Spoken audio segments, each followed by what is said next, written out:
अस्सलाम वालेकुम वरहमतुल्लाहि वबरकातुहू। प्यारे बच्चों, क्या हाल हैं आप सबके? उम्मीद करती हूँ बिल्कुल खैरियत से होंगे। दुआ है अल्लाह सुब्हानहू तआला हमेशा आपको खुश रखे, आमीन। बच्चों, आज मैं आपको सहाबा कराम रज़ी अल्लाह अन्हुम का एक वाक़या सुनाऊंगी। जी बच्चों, सहाबा कराम रज़ी अल्लाह अन्हुम मोहम्मद सल्लल्लाहु अलैहि वसल्लम पर सबसे पहले ईमान लाए थे और उनके साथी थे, दीन के मददगार थे। जी बच्चों, सफ़र के दौरान सहाबा कराम रज़ी अल्लाह अन्हुम अरब के एक कबीले के पास पहुँचे। सहाबा कराम चाहते थे उस कबीले के लोग उनकी मेहमान नवाजी करें, यानी इनको मेहमान बना लें। बच्चों, आज के ज़माने में तो ऐसा नहीं होता ना, इसलिए आप हैरान हो रहे होंगे कि ये क्या। जी, उस ज़माने में तो रवाज था कि जब भी कोई सफ़र करता था तो जहाँ भी उसको खाने की ज़रूरत होती थी तो वो उस इलाके के लोगों का मेहमान बन जाता था और उस इलाके के लोगों का ये फ़र्ज़ होता था कि जो भी वहाँ से गुज़र रहा है, अगर उसको खाने की ज़रूरत है तो खाना दें, अगर उसको आराम करना है तो उसको आराम करने की जगह दें, और अगर रात हो गई है तो सोने के लिए जगह दें। लेकिन बच्चों, यहाँ पता क्या हुआ?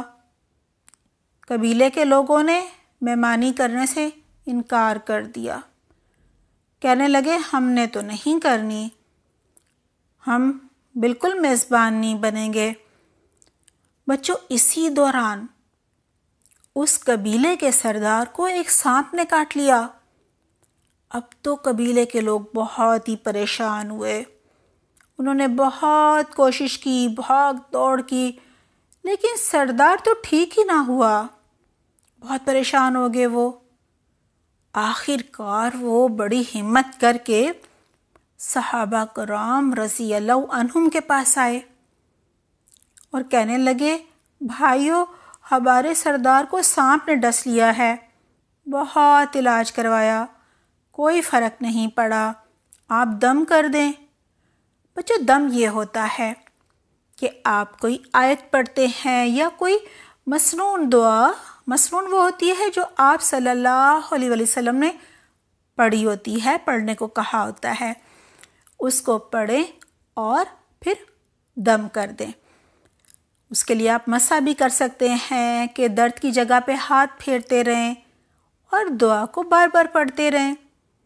जी बच्चों, तो उन्होंने देखा कि ये तो बड़े सफ़ेद पोश हैं, सफ़ेद कपड़े पहने हैं, ज़ाहिर है एक नूर भी तो होता है ना जो नमाज़ें पढ़ता है, कुरान पढ़ता है, दीन के हर हुक्म पर अमल करता है।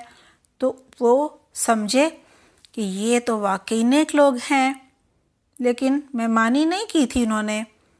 जी बच्चों, जब वो सहाबा कराम से दम के लिए कह रहे थे ना, तो एक सहाबी ने कहा कि मैं दम करता हूँ, लेकिन हम तो उजरत लेकर दम करेंगे, क्योंकि तुम लोगों ने हमारी तो मेहमानी नहीं की थी, यानी हमें मेहमान नहीं बनाया था, हमारे मेज़बान बनने को तैयार नहीं हुए थे, यानी हमें खाना नहीं दिया, आराम के लिए जगह भी नहीं दी। कबीले वालों ने कहा ठीक है, ज़ाहिर है वो तो मजबूर थे और उनको अपनी गलती का एहसास भी होगा ना कि हमने कितना गलत किया। जी बच्चों, उन्होंने कहा ठीक है, अगर हमारा सरदार ठीक हो गया तो हम बकरियों का एक गल्ला यानी रेवड़ दे देंगे। बहुत सारी बकरियां होती हैं रेवड़ में। बच्चों, अब सहाबी ने कैसे दम किया, आइए देखते हैं। सहाबी ने सूरतुल फातिहा यानी अल्हम्दुलिल्लाहि रब्बिल आलमीन जो है ना, वो पढ़कर दम किया और साथ साथ जहाँ सांप ने काटा था ना, वहाँ हाथ भी फेरते रहे। और बच्चों, सरदार बिल्कुल ठीक हो गया। बच्चों, अब तो सहाबा कराम और कबीले के लोग बहुत खुश हुए और सहाबा कराम को बकरियों का रेवड़ मिल गया। جی بچوں، وہ ریوڑ کو لے کر سیدھا محمد صلی اللہ علیہ وسلم کے پاس پہنچے، کیونکہ ان کو بہت زیادہ فکر ہو رہی تھی نا کہ ہم نے کچھ غلط تو نہیں کر دیا کہ دم کرنے کی اجرت لے لی۔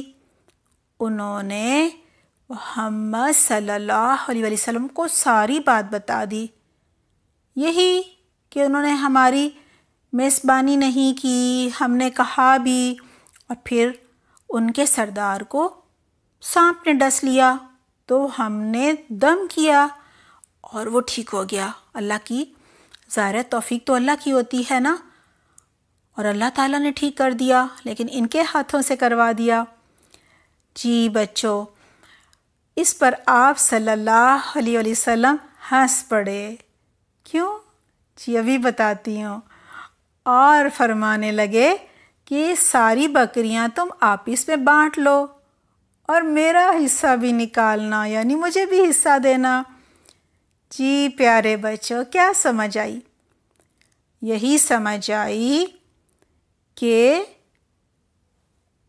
قبیلے کے جو لوگ تھے نا، وہ میزبانی نہ کرنے کی وجہ سے، یعنی صحابہ کرام کا خیال نہ رکھنے کی وجہ سے، ان کو کھانا نہ کھلانے کی وجہ سے، ان کو مہمان نہ بنانے کی وجہ سے آزمائش میں ڈالے گئے۔ یعنی ان کا سردار جس کو سانپ نے ڈس لیا تھا، شاید ایسا نہ ہوتا اگر وہ ان کو اپنا مہمان بنا لیتے اور ان کا خیال رکھتے، کھانا کھلاتے۔ تو بچوں یہاں سے کیا سیکھا؟ جی اگر کوئی مجبور ہو تو اس کی مدد ضرور کرنی چاہیے، اور کھانا کھلانا تو بہت ہی افضل صدقہ ہے، اللہ سبحانہ تعالیٰ کو بہت پسند ہے۔ تو ہمیں بھوکوں کو، غریبوں کو، گھر میں جو بھی ہمارے کام کرتے ہیں، کوئی ماسی یا ڈرائیور، ان کو کھانا ضرور کھلانا چاہیے۔ جی بچوں، اور کیا پتہ چلا؟ سورۃ الفاتحہ پڑھ کر دم کیا جا سکتا ہے۔ جی بالکل صحیح۔ اور محمد صلی اللہ علیہ وسلم نے پوچھا کہ تم نے کیا پڑھا تھا؟ تو صحابہ کرام رضی اللہ عنہم نے بتایا، ہم نے سورۃ الفاتحہ پڑھی تھی، کیونکہ ہمیں پتہ ہے کہ یہ رقیہ ہے، یعنی اس سے دم کیا جا سکتا ہے۔ تو بچوں ہم بھی ایسا کر سکتے ہیں کہ اس کو پڑھ کر دم کیا جا سکتا ہے، اور کوئی بھی کر سکتا ہے۔ اور کیا پتہ چلا؟ جی اگر آپ دم کرتے ہیں اور کوئی اجرت لیتے ہیں تو لے سکتے ہیں۔ جی بچوں، اس حدیث سے یہ بھی پتہ چلتا ہے کہ اگر کوئی قرآن پڑھاتا ہے اور وہ ضرورت مند ہے تو وہ اجرت لے سکتا ہے، یہ بھی پتہ چلتا ہے نا۔ یا کوئی دین سکھاتا ہے تو وہ چاہے تو اجرت لے سکتا ہے، اور کہا جاتا ہے یہ سب سے پسندیدہ اجرت ہوتی ہے جو کوئی دین سکھا کر لیتا ہے۔ اور اگر کسی کو بالکل بھی ضرورت نہ ہو تو وہ فی سبیل اللہ بھی دین سکھا سکتا ہے۔ بچوں اپنا بہت خیال رکھیے گا۔ سبحانک اللہم و بحمدک، نشہد ان لا الہ الا انت، نستغفرک و نتوب الیک۔ والسلام علیکم ورحمۃ اللہ وبرکاتہ۔